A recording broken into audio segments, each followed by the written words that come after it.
te abençoarei.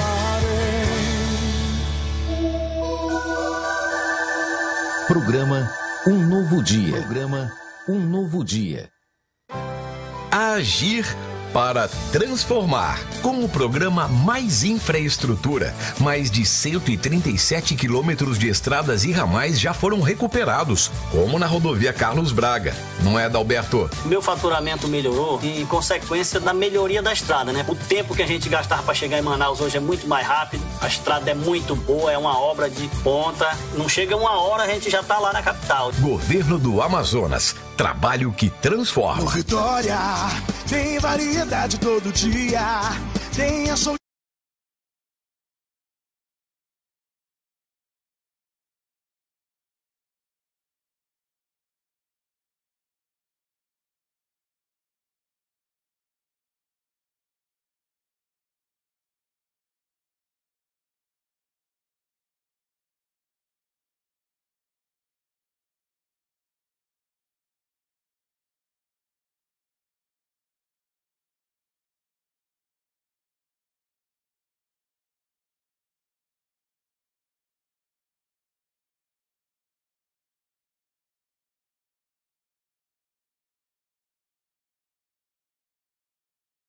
Rádio Logos FM 87.9 em Manaus.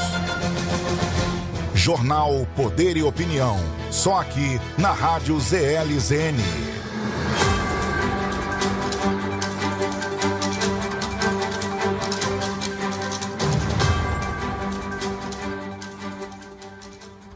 Sete horas e 29 minutos em Manaus, está no ar o Poder e Opinião desta quarta-feira, dia 3 de maio de 2023. Você está na Rádio ZLZN, a primeira rádio profissional da internet do Amazonas, a rádio do site Imediato. Estamos em conexão nesse momento com a Rádio Logos FM 87.9 para quem está na zona centro-sul da capital amazonense. Sem mais delongas, vamos saber quais são os destaques da edição de hoje do Poder e Opinião. Jornal Poder e Opinião, só aqui na Rádio ZLZN. Relator pede retirada de PL das fake news da pauta da Câmara. O deputado federal Orlando Silva afirmou que não teve tempo útil para examinar todas as sugestões. Após reunião com o presidente da Câmara, Lula manda liberar 10 bilhões em emendas parlamentares para o Senado e para a Câmara. Janja cobra a criação de cargo para ela, mas Lula e equipe resistem. A criação do posto pode ser encarada como nepotismo e trazer consequências jurídicas. O governo federal discute com o Estado uma solução para manter os benefícios fiscais da região. De acordo com o Ministério da Fazenda, a proposta de reforma tributária não deve trazer nenhuma mudança traumática para a Zona Franca de Manaus. Em mais uma agenda, juntos, o Wilson Lima e a Mamandel visitam Viena, capital da Áustria, para conhecer o sistema de esgoto do país. 7 horas e 30 minutos, o Poder e Opinião já está no ar. Poder e Opinião, credibilidade, você encontra aqui. Muito bem, já estão comigo aqui nos estúdios da ZLZN, professor Ademir Ramos, Pedro Batista e Brian Douzani, para a gente começar o debate de hoje. Vamos aqui iniciando, meus amigos. Olha só, o presidente da Câmara dos Deputados, Arthur Lira, decidiu nesta terça-feira não colocar o projeto de lei das fake news para votação em plenário. A ação aconteceu após o relator da proposta, o deputado Orlando Silva, do PCdoB de São Paulo, pedir para que o texto fosse retirado da pauta. Conforme disse Orlando Silva, deve levar no mínimo 2 semanas para que o projeto fique mais convergente com as sugestões de outros parlamentares. Ele ainda citou haver muita contestação sobre a Agência Nacional de Telecomunicações fazer a supervisão dos conteúdos.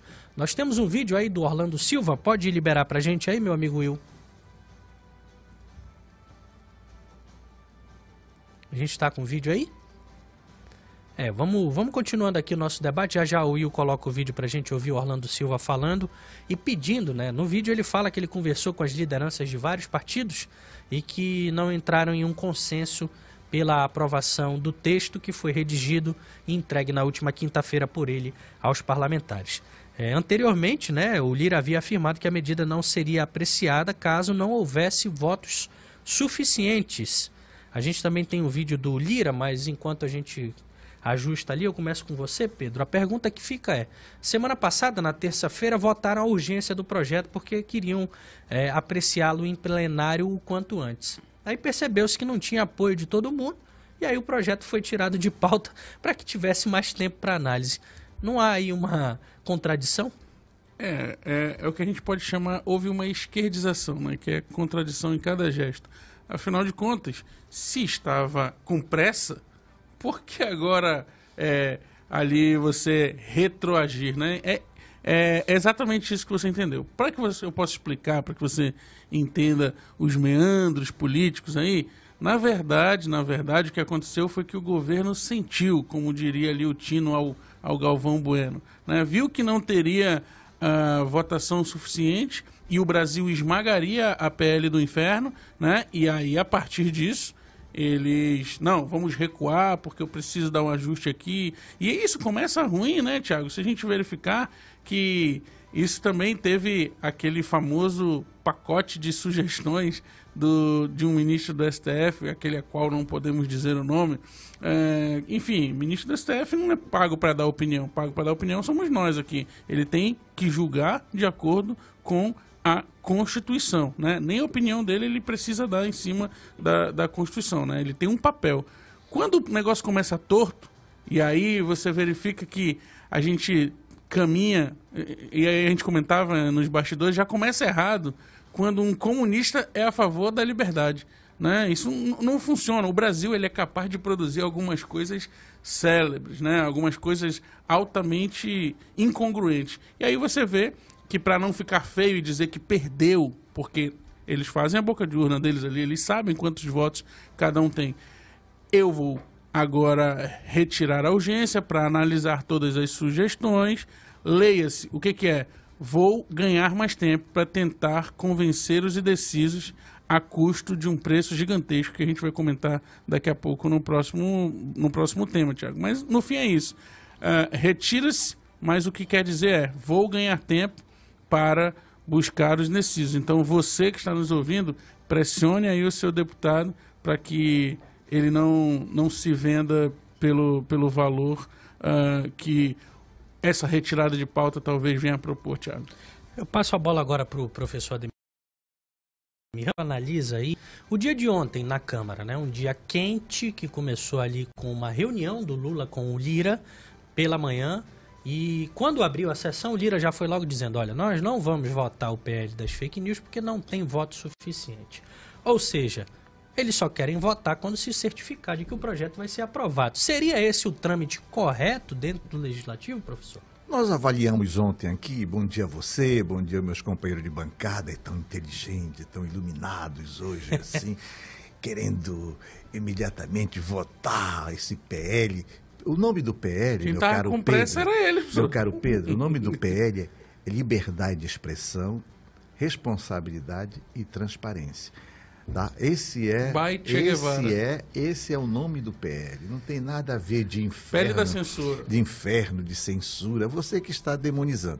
Mas nós avaliamos ontem aqui que não teria condições de votação nenhuma. Por quê? O relator apresentou as suas últimas considerações às 5 horas da tarde, na quinta-feira. Quer dizer, como é que eles iam ler? Não tinha condição. Nós mesmos avaliamos aqui que não teria.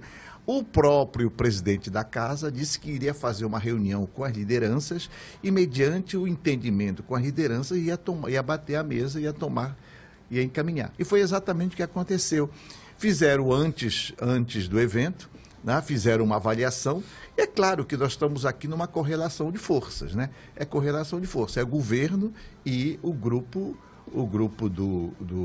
da Câmara Baixa, da Câmara Federal, mediado por interesses múltiplos do Lira. O Lira está muito chateado com o governo, sobretudo com o Padilha, porque ele está gozando o Padilha, não sei, ele está induzindo coisas estranhas com o Padilha, dizendo que o Padilha é uma pessoa muito educada, muito elegante.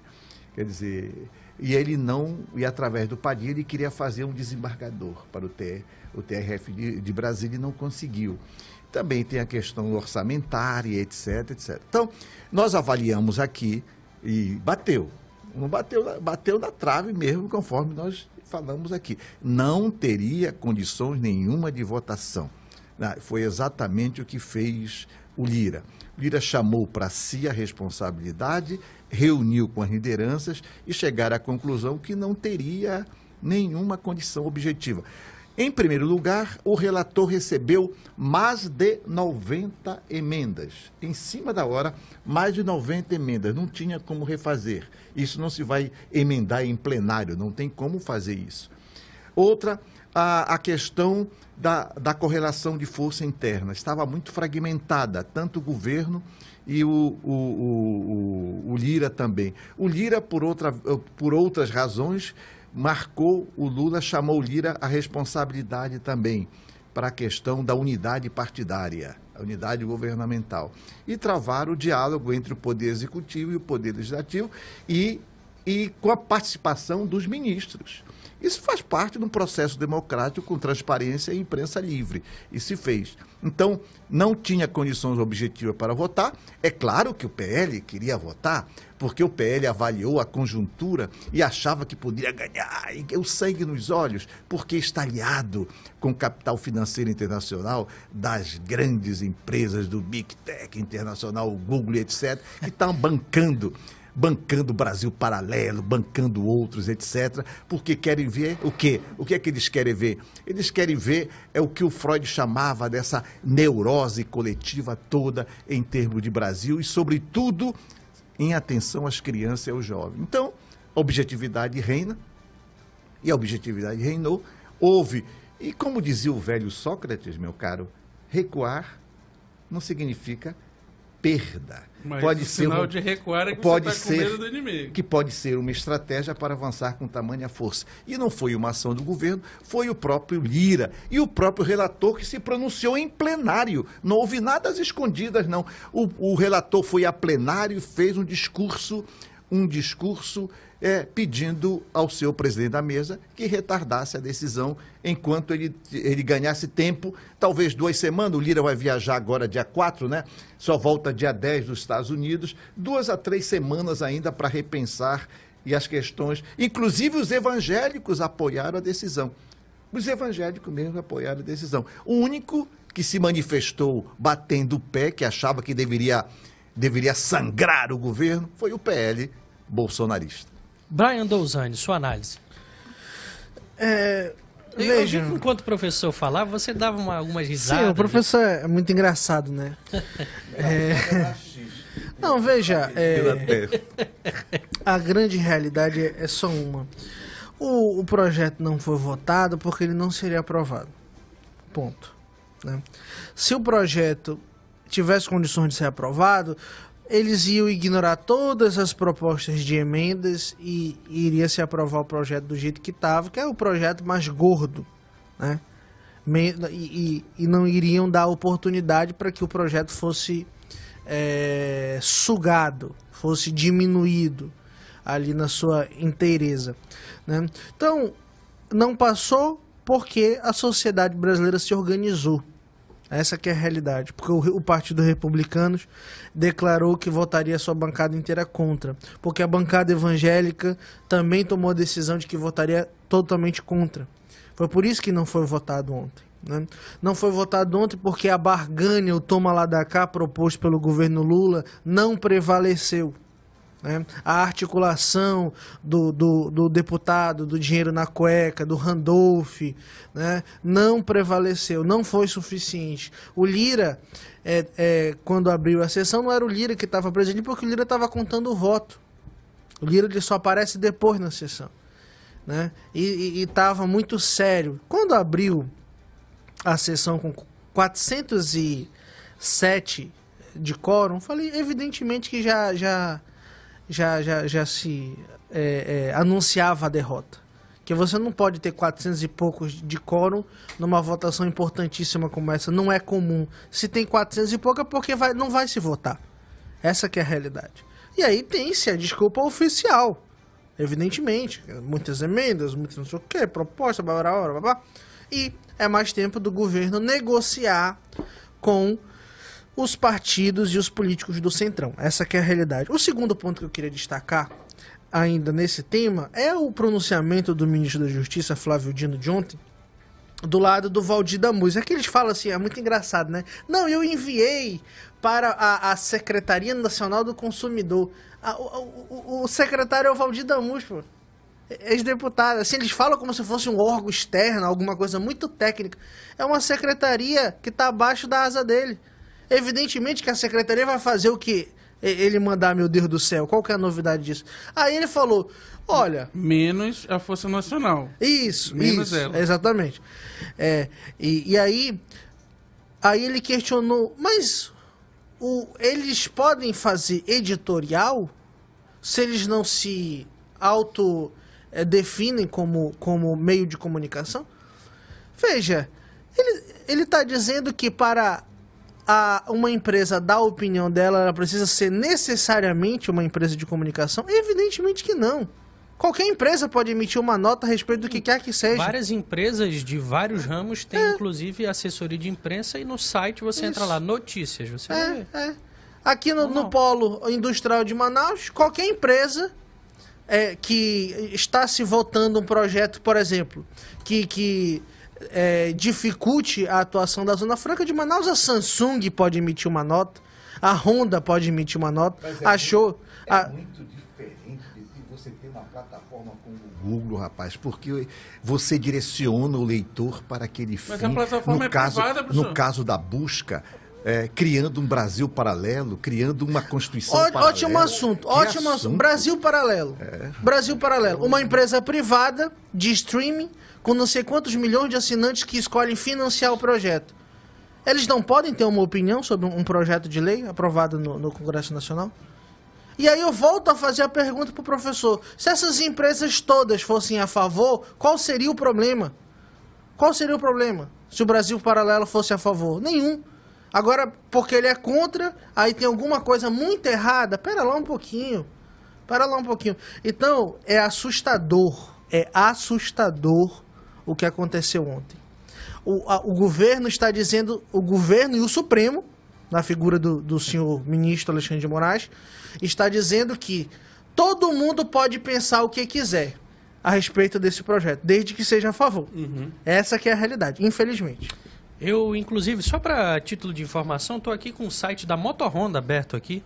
E tem uma aba no site que o nome é blog. Aí você entra lá, tem um monte de notícia e um monte de opinião da Moto Honda. E a Moto Honda, a gente sabe, não é uma empresa de comunicação e tem o seu blog com as suas ideias. Normal. Mas é bem diferente, você que foi editor de um grande jornal de Manaus, você sabe a diferença de uma opinião para um editorial de um jornal. Sim. Você tem, por exemplo, uma empresa pode dar opinião, mas um jornal, é uma empresa. O jornal é diferente. Mas o Google com a potência mundial que o Google o que o senhor tem, está discutindo é que se eu for fracassado e pequeno, e que vai manipular como que está lá, diminui a intensidade e você direciona, coloca no busca lá, vai cair diretamente lá. Mas quando o senhor faz a busca, não aparece um pop-up lá aberto, não. Você clica se quiser o que eu falei, para conhecer ali a opinião. O que acontece é o seguinte, se o Google, como muitas vezes já foi contra a liberdade de opinião, isso vai lhe deixar bem claro, tá agora agoniado porque a água tá batendo, né? Mas o que acontece é que o Google, ele agora está se posicionando e falando normalmente, o PT está incomodado, o PT e toda a esquerda lacrolândia ali, né, está agoniado porque está contra, né? Mas você viu, por exemplo, a empresa do Felipe Neto falando... Gente, a Globo, quantas milhões de pessoas não assistem a Globo? A Globo está fazendo campanha aberta para esse negócio. Quantas milhões de pessoas não são influenciadas pela televisão? Vamos continuar esse debate no próximo bloco, a gente precisa fazer um intervalo, são 7h47, a gente vai e volta daqui a pouquinho, não sai daí. Poder e opinião.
7 horas e 49 minutos em Manaus. Estamos de volta com Poder e Opinião desta quarta-feira, dia 3 de maio de 2023.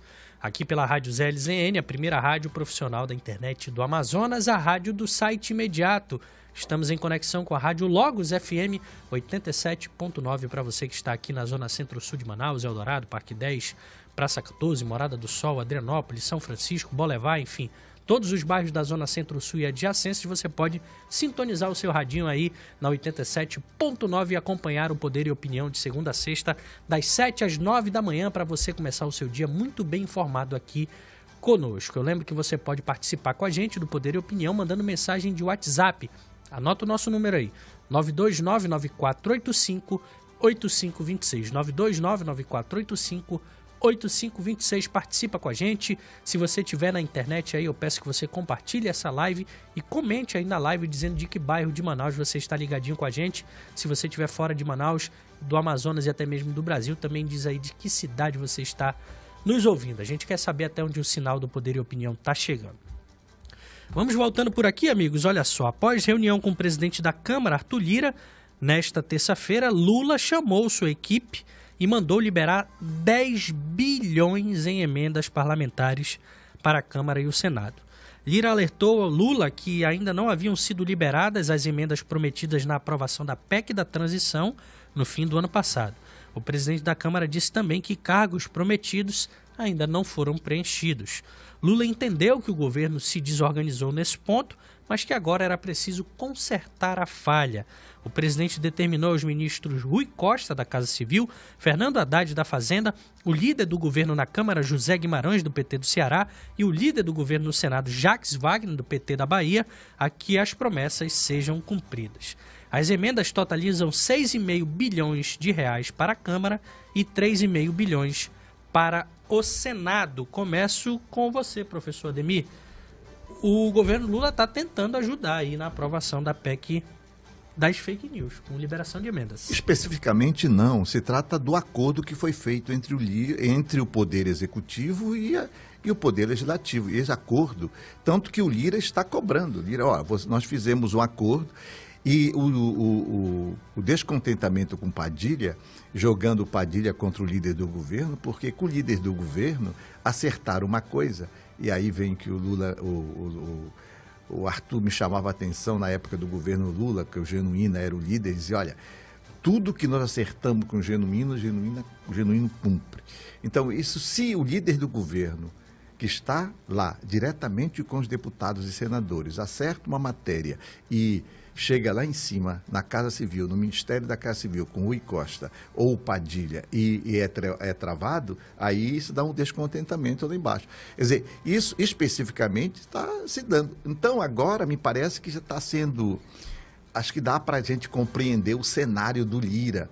Por que o Lira colocou esse projeto? Senhores, nós temos no Congresso Nacional centenas de projetos que estão engavetados nos cacifes lá, de acordo com o interesse e a conveniência de determinada liderança, determinada cabeça, você retira o projeto, etc. Esse projeto de liberdade, de expressão, responsabilidade e transparência da notícia no Brasil, estava lá o quê? Há 3 anos, Pedro. Há 3 meses quase no Senado e há 3 anos lá. E eles lá enrolando, não trabalhavam. Foi preciso uma cutucada dessa maneira, um objeto desse, para negociar. E claro, na correlação de força, meu caro Tiago, aí o Lira foi apresentar a fatura. Olha, vocês acordaram isso e cumpriram. E agora o Lula, na verdade, o Lula consultou o seu ministro da Fazenda para saber se tinha os 10 bilhões e se tinha condições de liberar. Foi uma consulta, segundo eu vi no noticiário internacional. Ele não autorizou, porque ele autoriza, mas tem que ver se tem fundo. E a última palavra é do ministro da Fazenda. Acho que isso está se dando em termos de política, né? A correlação, a velha política do toma lá da cá. Né? A velha política do Brasil do toma lá da cá. E melhor do que o mensalão, né, meu caro? Muito melhor do que o mensalão. É uma negociação de transição visando determinado fim, que é o combate à fake news. Passo para você, Brian. É melhor do que o mensalão? É o mensalão institucionalizado, né? Legalizado. né? E aí não se respeita o artigo 37 da Constituição, porque se privilegia uns deputados em detrimento de outros, obriga o deputado a ser de base, porque se ele não for de base, não for vassalo do governo de ocasião, ele não vai ter recursos para enviar para o seu estado. Esse é o regime republicano que nós vivemos, né? É uma coisa muito decente, né?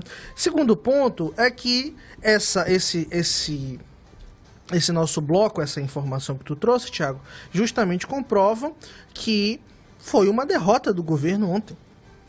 Uma derrota, né? Ele não conseguiu articular, ele não conseguiu os 257 votos. Essa que é a realidade aqui, né? Ou seja, isso comprova que em maio, 5 meses de governo, o governo Lula ainda não tem condições de aprovar um projeto de lei que tem como condicionante a maioria absoluta dos parlamentares. Não tem condições. Não tem condições.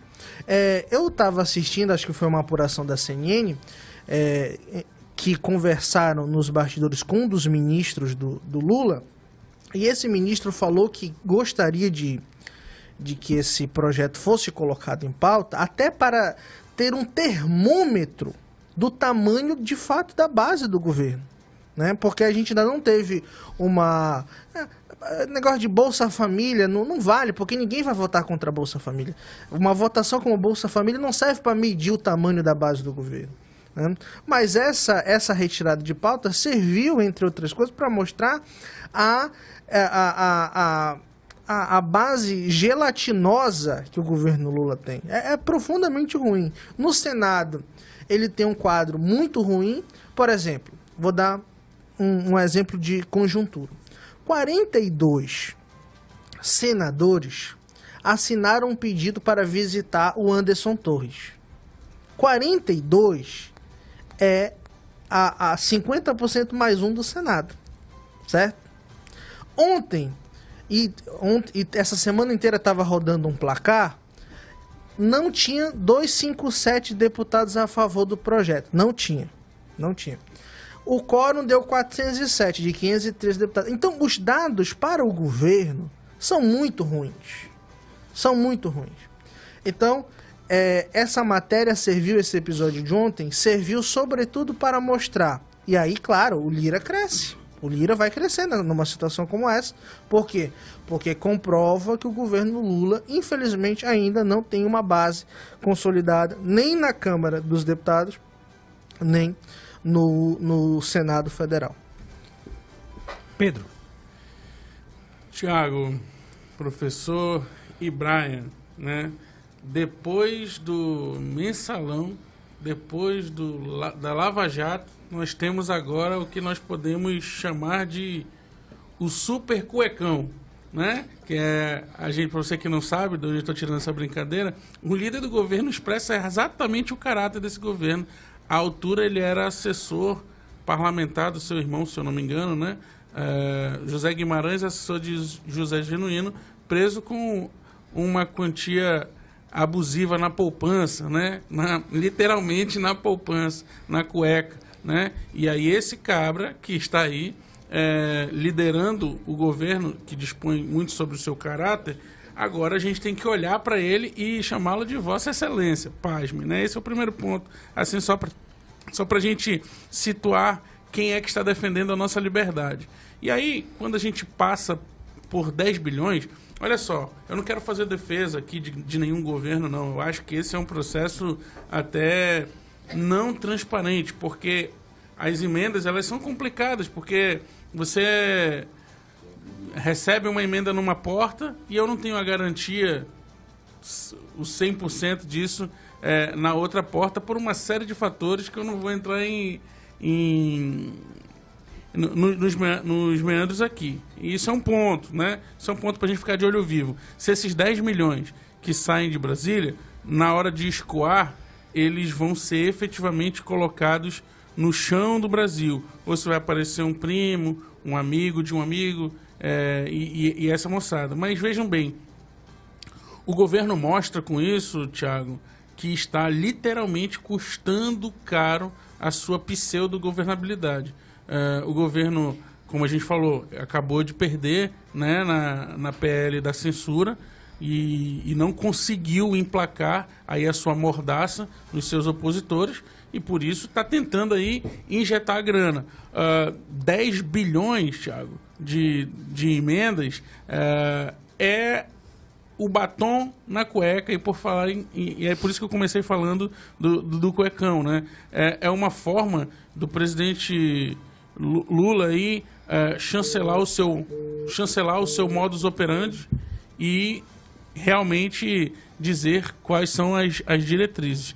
Feito tudo isso, a gente vai aguardar. E um fato para a gente ficar de olho aqui, Thiago, é que não sei se vocês estão percebendo, mas quanto mais o governo vai avançando nas pautas impopulares, mais ele vai tendo que pagar com essas emendas. Penso eu que ou a Argentina vai ficar sem o dinheiro do seu empréstimo, ou o brasileiro vai ter problemas aqui para caminhar, porque a gente já nasceu endividado nesse desgoverno, Thiago. 1 minuto, professor. 1 minuto e meio para a gente sair para o tema. Eu queria fazer uma reflexão disso o seguinte.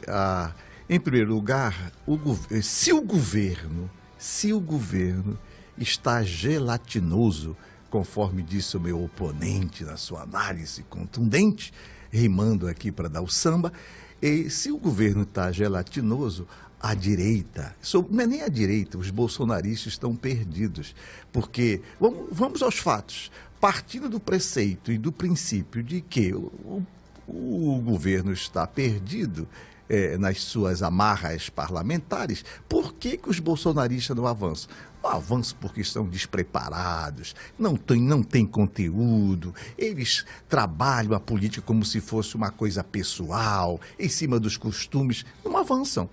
Ora, se eu sei que o governo que está atuando aí é um governo despreparado, então eu me julgaria muito mais qualificado para operar em termos de parceria, etc. Não acontece isso. Tá? Outra coisa, a questão das emendas. Emendas é um direito regimental. Está lá a questão orçamentária. Emenda individual, emenda coletiva, emenda parlamentar. O destino das emendas não depende do governo. Depende, sim, ao presidente da mesa diretiva da casa que é um erro. Da casa, que foi exatamente nos termos da lei.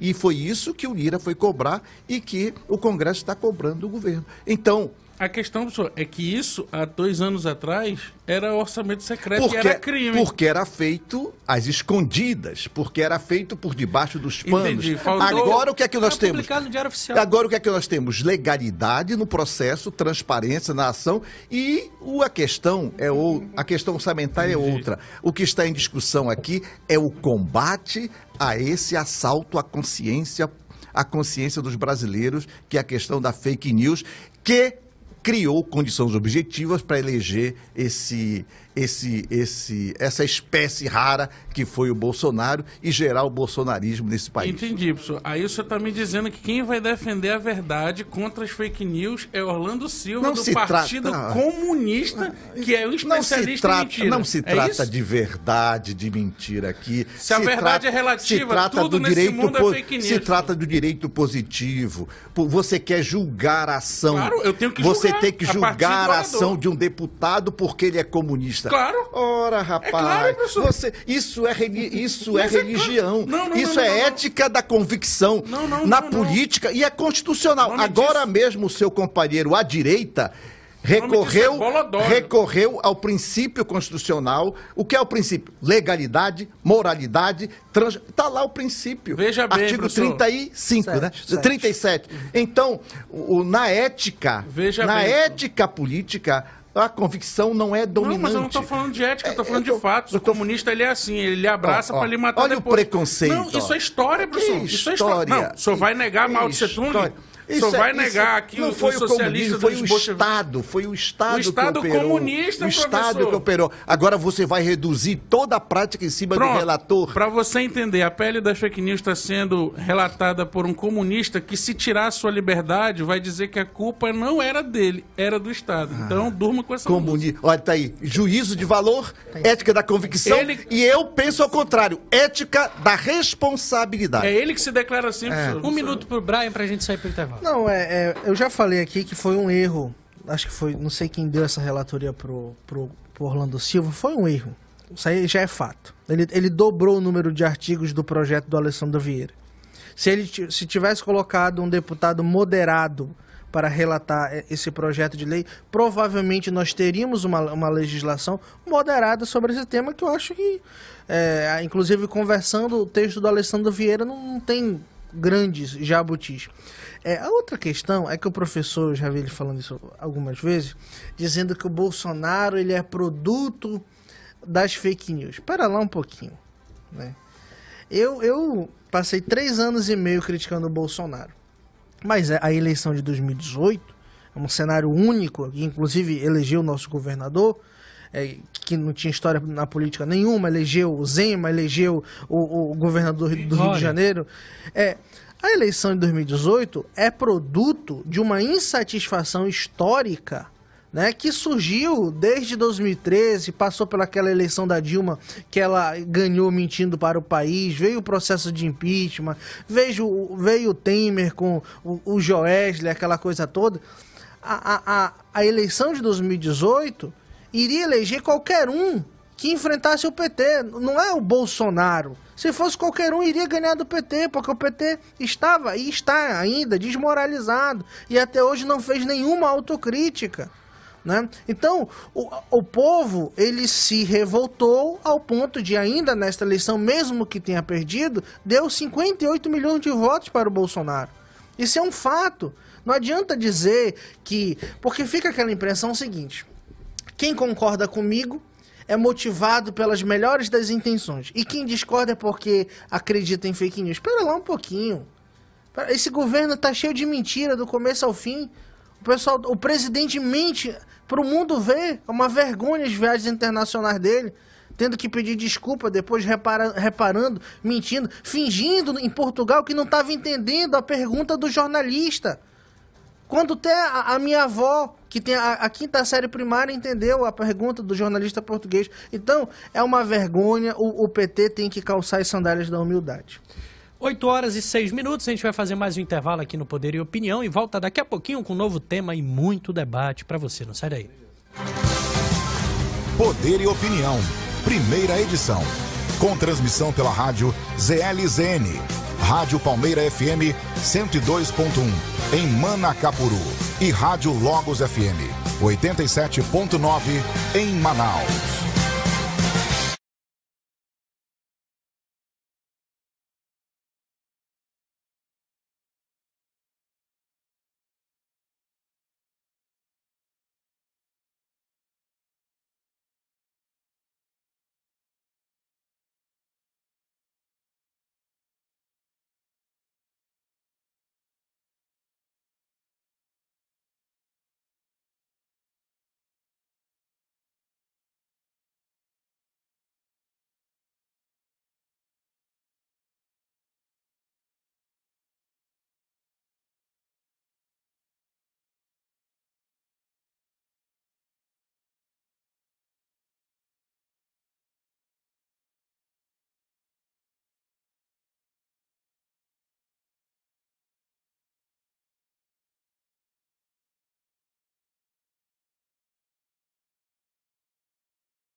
8 horas e 9 minutos na capital amazonense. Estamos de volta com Poder e Opinião desta quarta-feira, dia 3 de maio de 2023, aqui pela Rádio ZLZN, a primeira rádio profissional da internet do Amazonas, a rádio do site imediato. Estamos em conexão com a Rádio Logos FM 87.9 para você que está na zona centro-sul aqui da capital amazonense. É só sintonizar o seu rádio. Eu quero agradecer a você também que nos acompanha pela internet. Estamos hoje no Instagram e no YouTube. Se você está aí na rede social, compartilha com seus amigos essa nossa live para que mais pessoas possam começar esta quarta-feira bem informados, assim como você está ficando bem informado aqui comigo, com o professor Ademir Ramos, Pedro Batista e também o Brian Douzani. Estamos aqui de segunda a sexta, das 7 às 9 da manhã, com Poder e Opinião, o seu café filosófico para você começar o seu dia, o melhor programa de debates da região norte, certamente é aqui o Poder e Opinião. Eu lembro que você pode participar com a gente do programa mandando mensagem de WhatsApp, anota o número aí, 92994858526, 92994858526, manda mensagem pra gente, diga aí qual é o tema que você quer que a gente traga aqui pro centro do nosso debate, entrevistados, e também interaja com os nossos analistas políticos. A sua mensagem pode ser mandada também aqui pelas redes sociais, diz aí o que você quer que a gente traga aqui para ser debate no nosso programa. 8 horas e 10 minutos, vamos trocar de assunto aqui, amigos, olha só. A primeira-dama, Rosângela da Silva, conhecida como Janja, vem exercendo pressão para que seja criado um cargo político no governo para ela. A esposa do presidente Lula, entretanto, acabou contrariada ao tomar conhecimento de que a estrutura montada para a presidência da República não prevê um posto para a primeira-dama. A ideia, segundo apurou a Folha de São Paulo, é que fosse criada uma secretaria especial a ser comandada pela primeira-dama, com direito a uma equipe subordinada a ela. Entretanto, auxiliares do presidente Lula avaliaram que a criação do posto poderia ser encarada como nepotismo e trazer consequências jurídicas. Mesmo no caso de uma função não remunerada em que uma equipe do gabinete presidencial fosse remanejada para atender Janja, sem a necessidade de novas despesas, ainda assim poderia ser necessária a aprovação de um projeto no Congresso Nacional. Professor Ademir Ramos, aqui matéria da Folha, dando conta de uma possível tentativa da Janja de criar um posto para que ela ocupe um cargo de fato no governo do seu marido Lula. É importante pensar essa relação entre o privado e o público, né? Quer dizer, a família e a questão do Estado. Quer dizer, os jornais estão fazendo especulação sobre essa realidade objetiva. O Lula, com certeza, já deve ter conversado com a sua esposa na possibilidade de misturar alhos com bugalhos. Então, é importante que se tenha clareza que a questão familiar deve ser contida e a questão do Estado é outra. Isso é uma discussão de fórum íntimo, mas que, na verdade, não pode afetar diretamente a governança. Então, vejo que concordo plenamente que pode ou é parecido com a questão do nepotismo. Isso deve ser muito bem avaliado pelo corpo de governo. Com certeza, a Casa Civil, o Ministério da Casa Civil deve estar avaliando isso, que é o braço direito do governo sobre o papel da primeira-dama. A primeira-dama tinha uma função mais social no passado, né? Mais social e de articulação, etc. Agora, se você quer alçar determinado voo, você tem que repensar. Nesse sentido, a ação está na mão do presidente da República, ele que tem que decidir o que fazer junto com os seus pares. Vejo que é direito da primeira-dama exercer um papel no governo? Não sei se é direito, porque é uma questão convencional que você tem a primeira-dama que está em questões sociais, ocupando determinada função em projetos sociais, etc. É possível que sim, mas não vejo necessário que se faça. Eu primo pela relação entre o privado e o público. Acho que a família tem que ser separada, evitar qualquer tipo de inserção da família no Estado, porque senão vai cometer o mesmo erro do Bolsonaro. O Bolsonaro criou o Estado para ele virou um apêndice para a sua família, né? É o filho, é todos o filho. Foram eleitos, todos pelo voto.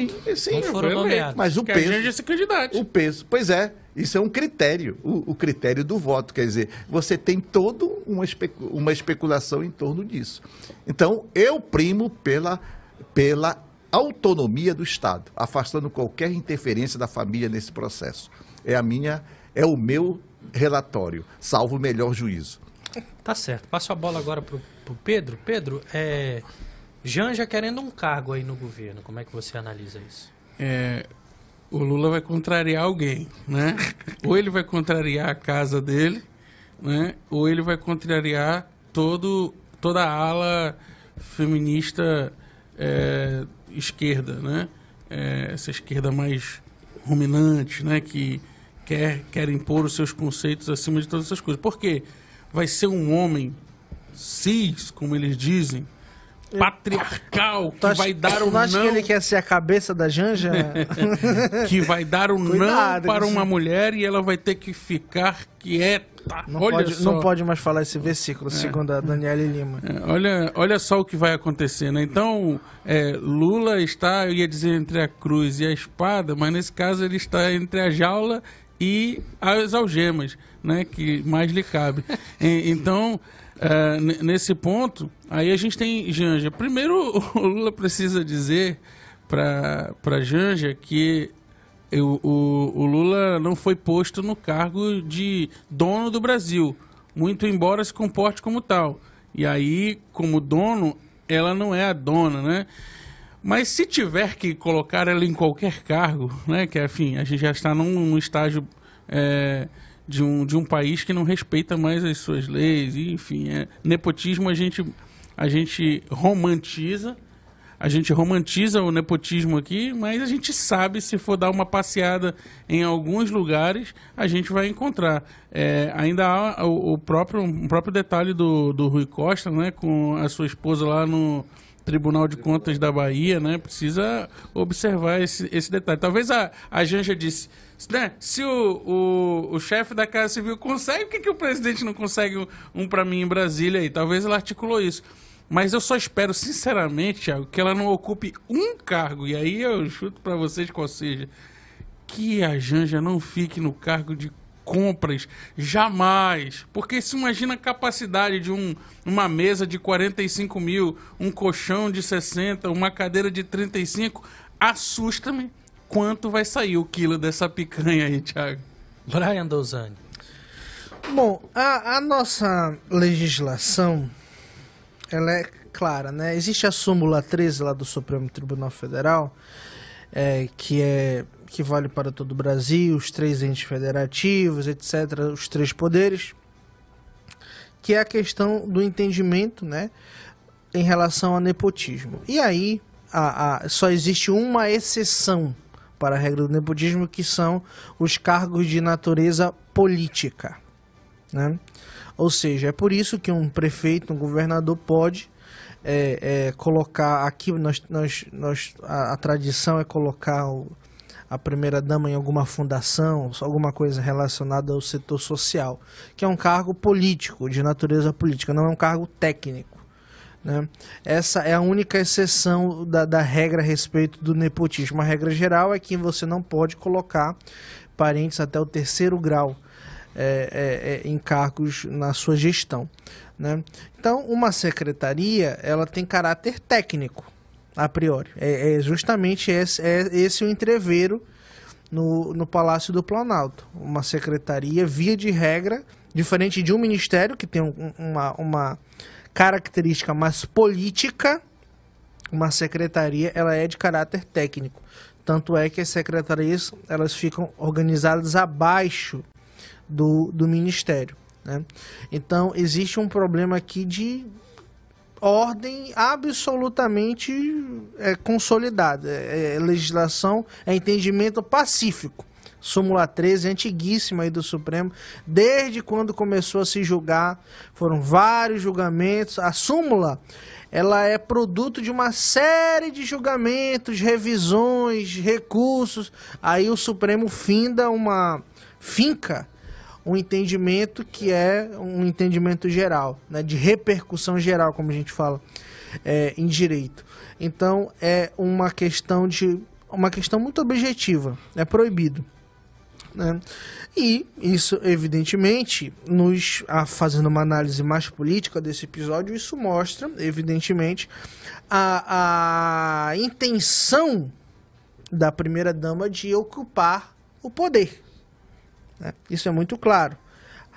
Já existem bastidores muito concretos a respeito do protagonismo que ela tem na mente do seu marido, né? Das tomadas de decisões, etc. Eu acho que ela está um pouco equivocada, porque eu acho que o melhor cargo que tem é o não oficial. Eu acho que o melhor cargo que tem é o não oficial, né? Ela já é uma vice-presidente da República, indiretamente. Ela está mais próxima do presidente do que o Alckmin. Vocês têm dúvida disso? Não mesmo. Né? Com certeza. Ela dorme com o cara, toma café com o cara, almoça com o cara. Então, agora sim, ela tem essa sede. Se de fato esse bastidor da Folha se concretizar, ela tem essa sede por um status, né? E aí a gente vai ter que ver como que o presidente vai administrar isso sem que isso contamine a sua gestão, porque ele não pode, eu concordo com o professor, trazer um conflito de casa para a política, para o Estado. Uma coisa é uma coisa, outra coisa, a gente não pode misturar isso. Me parece que a Janja, ela tem... Assim como o governo Lula fica se comparando com o governo Bolsonaro, a Janja, em alguma medida, se compara com a Michelle. Ela vê a Michelle tendo um protagonismo político e aí ela quer, de alguma maneira, também ter algum protagonismo político. Ela não está se contentando somente em ser a esposa do Lula. Ela quer ter um protagonismo político. Só que aí precisa haver uma construção, né? De um trabalho, de uma imagem, enfim, aquela coisa. E ela toda. já começou mal, né, Thiago? Com a cama de não sei quanto, a gravata. E fala nisso, Thiago, só pra gente levantar, né? Esse presente que ela deu ao Lula, né? Essa gravata, dependendo dos valores, tá? Porque eu sou acostumado a comprar gravata mais barata, né? Essas gravatas de $1.000, assim, eu não tenho nem roupa para vestir isso aí. Esses presentes precisam passar por uma declaração ou só vale quando não são as pessoas que eu gosto, né? Não vi ninguém levantar isso, nenhum preocupado com o tesouro nacional, né? O tesouro do Estado. Mas enfim. Em discussão mesmo que está aqui em tese é a questão da relação do público e privado. Acho que é a primeira questão que a gente deve zelar. Patrimonialismo. Muito bem chamada a atenção quando você recorre à súmula.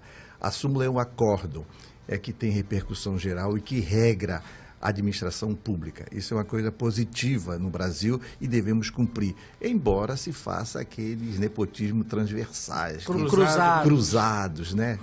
E etc., que a gente tem que denunciar. De qualquer maneira, a gente pensa assim, o Lula, na verdade, nós estávamos de olho e preocupados com o vice do Lula, que é o come quieto lá, que é o picolé, o picolé de chuchu, né? O Geraldo Alckmin, que é aquele lá. Mas agora nós temos, além do vice, que é um problema muito sério, porque ele articula muito bem ali com o Centrão, além dessa questão do vice, nós temos o problema da família, a questão da esposa. Quer dizer, o Lula está ferrado, porque além de carregar a esposa, ele vai ter que, com todo respeito, ele vai ter que se entender com ela, no sentido de que, olha, a questão do patrimonialismo devemos condenar veementemente, e acho que tem que dar repensar um pouco a função, ela como mulher e ela como um processo mesmo de política, de contribuição no processo da política. Ela pode opinar? Claro que pode opinar, ela tem formação, né, para isso. Dele. Agora, por outro lado, você não pode ficar se comparando, conforme diz o meu consorte aqui, que está à minha esquerda, dizendo que querendo se comparar com a mulher do Bolsonaro, pô, é brincadeira, né? Porque são cabeças diferentes, tem uma outra formação e etc. Então, e outra perspectiva. Vejo que é hora de começar a pensar na autonomia do Estado e condenar qualquer forma de redução do Estado ao interesse privado. Eu acho que é o momento de se repensar um pouco a questão da tal primeira-dama. E, por outro lado, também ver a perspectiva da mulher nesse processo. Ela já está dando uma boa contribuição, pensou a questão da rampa, que foi dinâmica ali, muito bonita, aquela dimensão internacional, enquanto o Fujão colocava o rabo entre as pernas, ia para os Estados Unidos, não entregava a faixa, a Vânia foi lá, a Janja foi lá e fez uma releitura do fato e subiu com o Raoni, subiu com os excluídos, todo, deu um sentido social muito importante para o mundo todo. Foi um acontecimento antropológico, né? Foi. Mais do que isso, social. E, Thiago, 8h24, Pedro, vamos sair. Eu acho que na cabeça da Janja ela deve ficar assim, pô, as regras não servem quando é para todo mundo. Quando é para mim, vem inventar a lei. Então acho que na cabeça dela tem esse problema, né? Que as regras não são cumpridas. Psicanálise é boa. 8h24, a gente vai fazer mais um intervalo aqui no Poder e Opinião e volta daqui a pouquinho. Não sai daí. Poder e Opinião. Credibilidade. Você encontra aqui.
Oito horas e 20 minutos na capital amazonense. Voltamos por aqui com Poder e Opinião desta quarta-feira, dia 3 de maio de 2023, pela Rádio ZLZN, a primeira rádio profissional da internet do Amazonas, a rádio do site imediato. Estamos em conexão com a Rádio Logos FM 87.9. Vamos voltar aqui, amigos, trocando de assunto. Olha só. A proposta de reforma tributária em discussão no Congresso Nacional não deve trazer nenhuma mudança significativa ou traumática para a Zona Franca de Manaus. Isso quem afirmou foi o secretário extraordinário da Reforma Tributária do Ministério da Fazenda, o Bernard Api. O governo discute com o Estado do Amazonas uma solução para manter os benefícios fiscais da região e garantir a unificação de tributos sobre o consumo que não afete a competitividade do polo industrial. Atualmente, fabricantes instalados na região contam com a isenção do Imposto sobre Produtos Industrializados, o IPI. O benefício foi renovado por meio de votação no Legislativo em 2013 e está garantido até 2073. Só para este ano, a renúncia de impostos na área deve passar de 30 bilhões. Sem dar detalhes, o secretário ponderou que não pode antecipar os termos do modelo negociado, pois mesmo após um acordo entre as duas partes, a decisão terá que passar por avaliação do Congresso Nacional. Nas palavras do secretário extraordinário da Reforma Tributária, não haverá mudança traumática que afete a Zona Franca, professor. Eu queria fazer duas considerações. Primeiro, eu não aceitaria muito em totum esta afirmativa do seu secretário Bernardo Api. Eu não aceitaria porque em outra entrevista ele falou de um modelo de transição, da transição desse modelo fiscal da Zona Franca para um modelo mais eficaz. Quer dizer, eles estão tratando a Zona Franca como se fosse um modelo de transição, o que na verdade não é. Esse mesmo discurso já vimos, quer dizer, nós temos que buscar outro modelo e outras matrizes econômicas para poder fazer essa máquina funcionar. Nesse sentido, também, agora, 11 horas da manhã, o governo Lula está assinando em ato solene o decreto que qualifica a nova gestão do Centro de Biotecnologia da Amazônia, agora às 11 horas da manhã, e lhe dá personalidade jurídica. Isso é uma coisa positiva. O evento está marcado para as 11 horas no Palácio do Planalto. Quer dizer, tomara que esse ato seja consumado de fato e que dê uma personalidade jurídica ao CBA, ao Centro de Biotecnologia da Amazônia, e que tenha um processo de gestão. Agora, eu não ficaria, eu não durmo tranquilo enquanto não ver de fato esta questão da reforma tributária, porque a última palavra que eu vi aqui do ministro, do secretário, fala de um modelo de transição. Olha, se o Zona Franca é um modelo de transição, aonde que eles querem chegar? Eles querem chegar o quê? No confisco?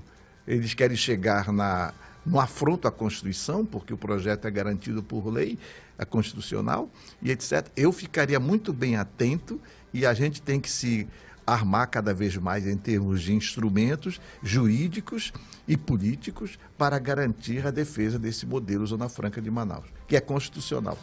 Pedro.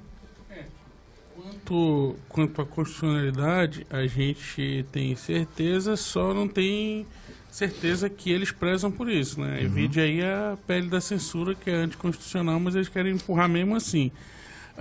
Olha só, Thiago, o professor tocou num ponto que é interessante sobre a fala do Bernard Api, né? Ela vem de encontro, ela caminha lado a lado com uma fala do Haddad, que fala de não, a gente precisa dar ao Amazonas o fundo da Amazônia através do dinheiro árabe, não lembro? A gente falou aqui há um tempo atrás. E aí, veja só você, era $1 bilhão, né?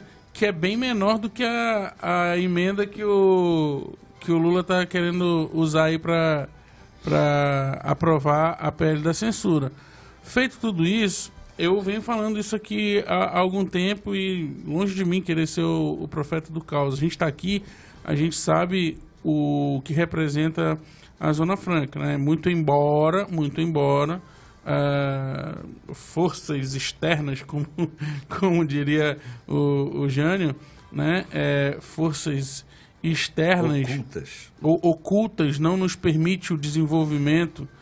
E aí é engraçado uma China falar para a gente de sustentabilidade, uma França e todos esses países falar com a floresta deles embaixo e a nossa em pé. Não nos permite o desenvolvimento do extrativismo e todas essas coisas que a gente conhece, né?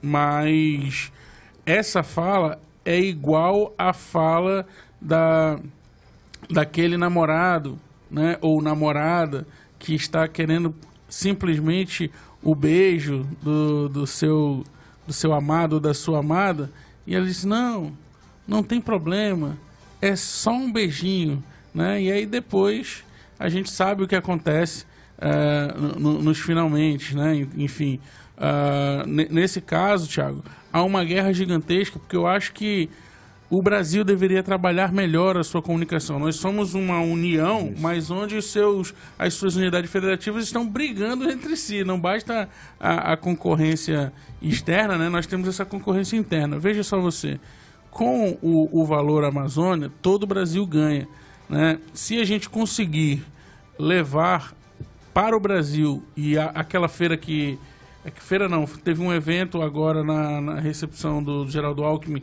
aqui foi importante, que mostrou um pouco das atividades do polo, mas aquilo deveria ser uma exposição, né? Geral, nacional. O Brasil precisa entender que a Zona Franca não é de Manaus, não é do Amazonas. A Zona Franca é do Brasil, porque o Brasil, com uma Amazônia, uma floresta amazônica derrubada e desmatada, perde o seu valor. Ou vocês acham que entre a concorrência da indústria chinesa, o Brasil vai fazer frente, São Paulo vai fazer frente, Nordeste vai fazer frente? Não tem. Então a gente precisa pensar o Brasil de uma forma inteligente. Somos nós brasileiros, né?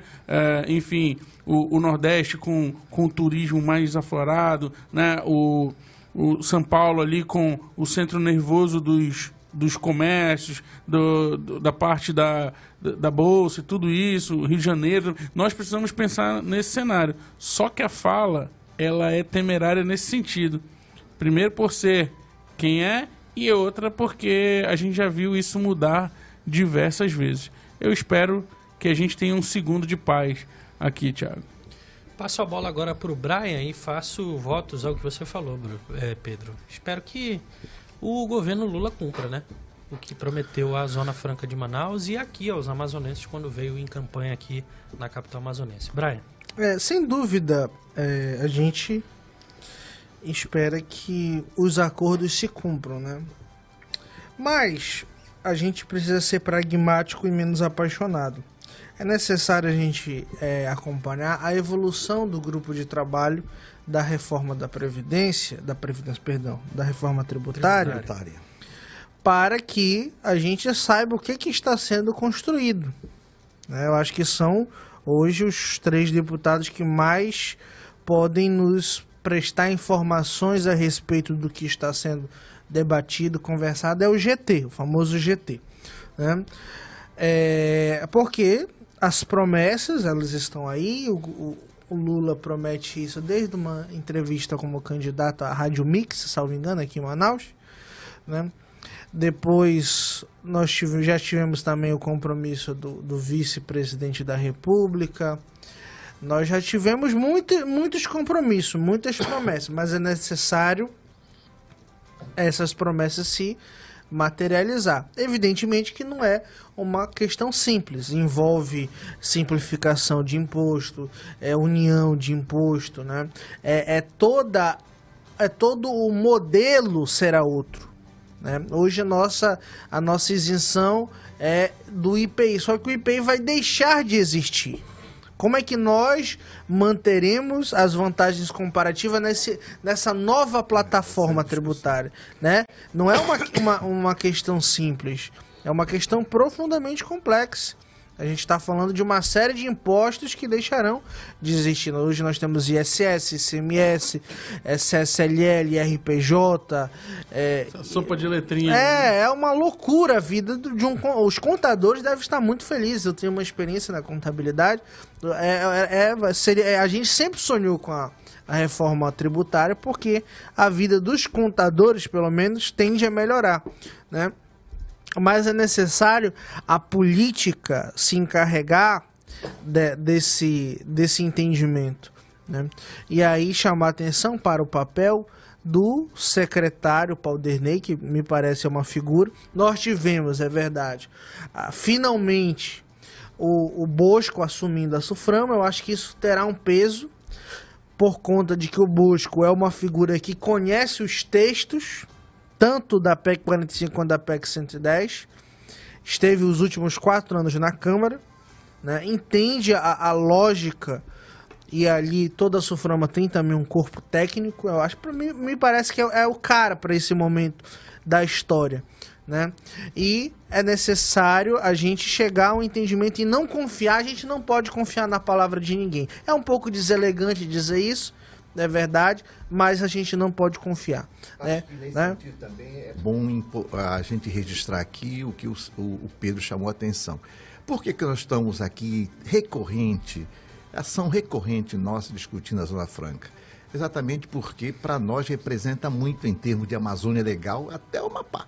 E para o Brasil todo, em termos de produção de impostos, tá?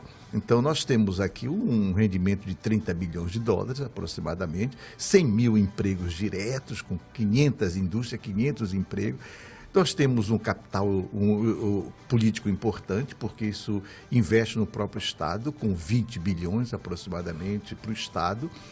Você tem a prefeitura e toda a economia da Amazônia Legal. Então, é por isso que eu tenho reclamado muito, que o Estado brasileiro o governo do Amazonas, deveria estabelecer uma unidade com o consórcio de governadores da Amazônia em defesa da Zona Franca, discutir aquele fórum da bancada da Amazônia, o fórum da bancada da Amazônia, onde a Zona Franca esteja pautada, a propaganda e exposições nacionais. Leva o Garantido e o Caprichoso para Brasília para dançar. Tá? Aí, por que não faz uma grande exposição em São Paulo, que é a capital dos grandes negócios, em São Paulo, e aí faz lá com Garantido e Caprichoso, faz o grande evento de cultura, porque a cultura também aumentou o PIB. A cultura aumentou o PIB no Brasil estupidamente. Quer dizer, é interessante essa questão. Então, o Garantido e Caprichoso e outras manifestações culturais somam para o PIB da cultura no Brasil. Então, é preciso buscar parceiros, buscar relações nacionais, unidade no sentido de garantir esse projeto aqui. É isso que... E também envolvimento, por exemplo, não só do governador, mas da própria Assembleia Legislativa do Estado, né, que está apagado, e da Federação da Indústria do Estado. Teve uma participação mais efetiva, né? Tiago, um pequeno detalhezinho, só para você que está nos acompanhando ficar tranquilo em relação a isso. Reforma tributária, quando a gente fala, pelo menos eu imaginava isso, Brian, professor e Tiago, que ia ter uma reforma para diminuir os impostos e a gente pagar menos impostos. Fique tranquilo que não é em você que eles estão pensando. Vai ter uma redução do número de impostos, mas a alíquota que você paga, infelizmente, ainda não é dessa vez igual para cima. Brasileiro. Tá certo. São 8h40, a gente vai fazer mais um intervalo aqui no Poder e Opinião e volta daqui a pouquinho com o último bloco de hoje. Não sai daí. Poder e Opinião. Credibilidade.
Muito bem, estamos de volta com Poder e Opinião desta quarta-feira, dia 3 de maio de 2023, agora em Manaus, 8h42. Esse é o último bloco de hoje, então vamos aqui, para não perder muito tempo, voltar aqui para o assunto, professor Ademir, Brian e Pedro.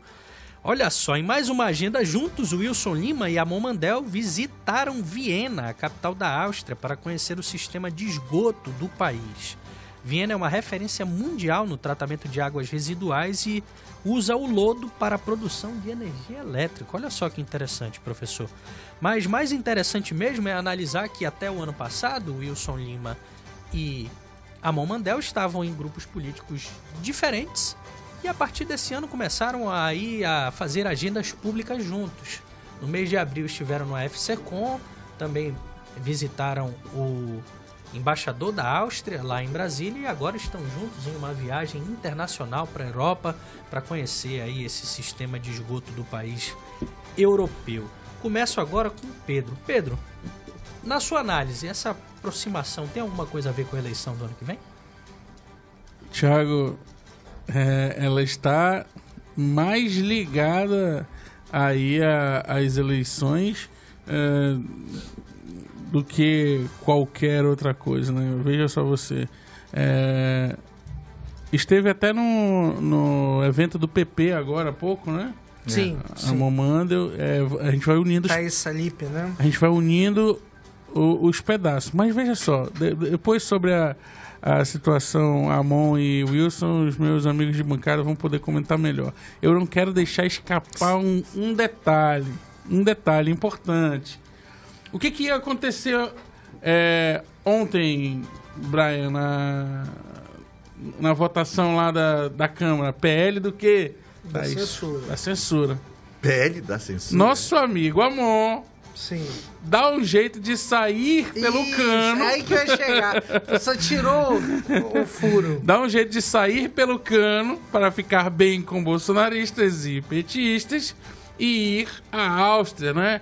E lá a Viena e os outros lugares. É importante esse detalhe. Essa agenda é feita pela embaixada, convite do governador. Mas ele pode declinar, né? Ele foi porque ele quis. Puxa. Ele pode declinar. Na ordem do que ele foi eleito como deputado federal, é muito mais importante a votação da PL do que visitar Lodo em Viena. Dá para fazer depois, né? Mas, enfim, esse é um ponto pra gente levantar. E que é principal, na verdade. Essa teoria da conspiração. Não, isso é claro, né? Podia, governador, eu agradeço, mas nesse momento eu tenho uma obrigação com o meu cargo muito maior. Isso é a mesma coisa que o presidente de São Paulo convidasse o governador... Governador de São Paulo. Desculpa, o governador é porque talvez seja profético, sei lá. Governador de São Paulo convidasse o governador do Amazonas para ir dar uma olhada na Cracolândia, sendo que ele tem aqui um assunto ímpar para resolver sobre a discussão da Zona Franca num fórum aqui. Cada coisa tem o seu tamanho, a sua proporcionalidade. E aí, esse é um detalhe para ver. Estrategicamente, o Amon, ele é que nem o Batman, né? Ele sabe andar muito bem ali pelas sombras para não revelar a sua posição. Então, essa foi uma tirada de mestre. Eu devo reconhecer. E é claro que ninguém viaja com o seu inimigo para uma viagem, ainda mais uma viagem internacional. Eu espero que haja, sim, o assunto esgoto no meio. Ou, então, a articulação, na verdade, se dará nos grandes cafés europeus ali. Com biscotes, né? Como é? Articulação regada a muitos chucrutes, Thiago. Que tá próximo ali. Alemanha. Mas tá próximo, professor. Tá próximo. Ali é irmão. É a O que que tem cultura na clássica. É o chocolate, a quentura do café importado. Porra, mas quem sai daqui da Amazônia não vai querer tomar café em Viena, né? Não queira, vai comer não. um chucrute. Eu não sei se o nosso querido governador do estado do Amazonas, que é um homem que veio de baixo, né? Um homem humilde, e agora ascendeu a pirâmide social, que é governador do estado, conhece esses meandros aí da Áustria, mas certamente o menino Amon conhece bem aí o que se come na Europa. Ele é um rapaz refinado. Brian. Olha, eu gostaria... corta pra mim, Will, por favor. Faz essa câmera olhar pra mim, por favor. O Marcelo Rezende? Tá, deixa homenagem aí no grande Marcelo Rezende. Não, eu gostaria... Vou olhar bem aqui pro olho da câmera. Eu gostaria de mandar um recado pros meus amigos bolsonaristas amazonenses. O Amon está brincando com a cara dos senhores, né? Ele inventou uma viagem, e o que não é uma novidade, porque quando ele era vereador ele fazia a mesma coisa, E aí, quando ele viajava e aí tinha a sessão híbrida, ele inventava que a internet dele tinha caído, que ele teve um problema de conexão. O Ammon achou uma viagem para fazer na votação mais importante dos últimos anos no Congresso Nacional. Tudo para quê? Para não se indispor nem com a sua ala progressista do Twitter, que volta e meia o cobra lá, que eu acompanho, nem... Equipe Tabata Amaral, Isso, né? exatamente. O gabinete da Tabata Amaral lá. E não se indispor com os bolsonaristas, que são a maioria no Amazonas, em Manaus, e todo mundo sabe disso. Né? Por conta de quê? De uma viagem para Viena. Sendo a PL da censura a pauta mais importante dos últimos 4 anos, se duvidar. Né? E aí ele, não, mas eu estava remoto. Pera lá. É completamente diferente você estar remoto do que você estar presencial. Quando o deputado está presencial, ele pode fazer questão de ordem, ele pode brigar. O parlamento é um coliseu. E eu não vejo o seu Ammon Mandel brigar pelas pautas que importam. Não vejo. E o Pedro tá certíssimo, mas foi uma jogada, agora eu preciso dizer, foi uma jogada de gênio. Pensar numa viagem, só perdeu para o Alberto Neto, que ele adoeceu, teve uma que ele adoeceu. Não, pensei que era do ônibus lá. Isso. Prisão do pedreiro. O Ammon, poxa, Ammon, pelo amor de Deus, assim, vamos parar de brincadeira, cara. Vamos assumir esse mandato. É igual a brincadeira que fazia com o Plínio. O Plínio não tinha assumido o mandato de senador. O Ammon precisa assumir o mandato de deputado federal. Precisa tomar posições firmes, contundentes, e enfrentar a questão. Um exercício legal pra gente fazer sobre isso, pra gente que tá aqui na mesa, era o que vocês achariam se isso acontecesse com o Nicolas, por exemplo, né? Sim. Se o Nicolas tivesse viajado a convite do Zema no dia da PL. Como estaria toda a militância em redor do Nicolas? O que aconteceria, por exemplo, sei lá, se coubesse ao Congresso a votação pela prisão em segunda instância, se coubesse, estou falando, né? E se de repente a gente tivesse ali um Lindenberg viajando para ir tomar limonada lá na Suíça, enfim, você está entendendo? Esse tipo de exercício é legal para a gente entender o tamanho da importância de alguém que tem isso para fazer, e no dia que isso acontece, literalmente vai pelo cano, né? Então, só para concluir, evidentemente eu vou dar o benefício da dúvida que essa viagem do Ammon traga algum benefício para o estado do Amazonas. Mas eu faço o reforço no argumento de que o Ammon precisa estar no seu local de trabalho. Ganha muito bem, só tem que estar 3 dias no Congresso Nacional, só isso, e votar representando o povo do Amazonas. Só isso. Né? E uma coisa que eu detesto, que eu acho que tinha que acabar, porque a pandemia já passou há muito tempo, essa questão de voto online. Entendeu? Isso daí é para ser uma excepcionalidade. Como foi na pandemia, né? Não, como foi a pandemia. O brasileiro médio, ele tem que estar no seu trabalho todo santo dia, no horário marcado. Por que deputado e senador tem todas essas benesses, meu Deus do céu?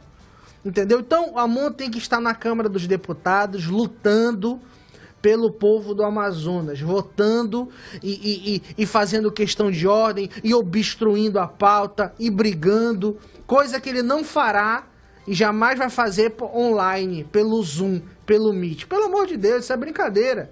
É brincadeira com a nossa cara. Então, Ammon, por favor, agradeça da próxima vez o convite do governador, que agora vocês estão muito próximos, né?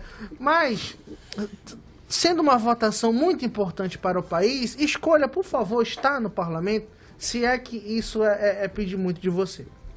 Tá certo, são 8 horas e 53 minutos, quer fazer alguma... Não, eu quero ponderar aqui essa Inquisição, né? Essa ira dos meus companheiros em relação ao jovem Ammon, Jovem Amon. Meu aluno, né?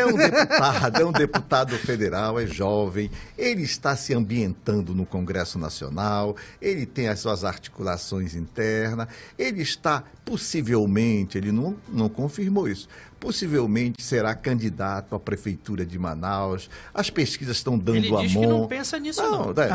Mas as pesquisas já denunciam que ele tem uma participação efetiva e, na verdade, vocês sabem muito bem, vocês se fazem de morto para dormir com coveiro. E, na verdade, o que acontece? Você tem uma agenda internacional da Áustria.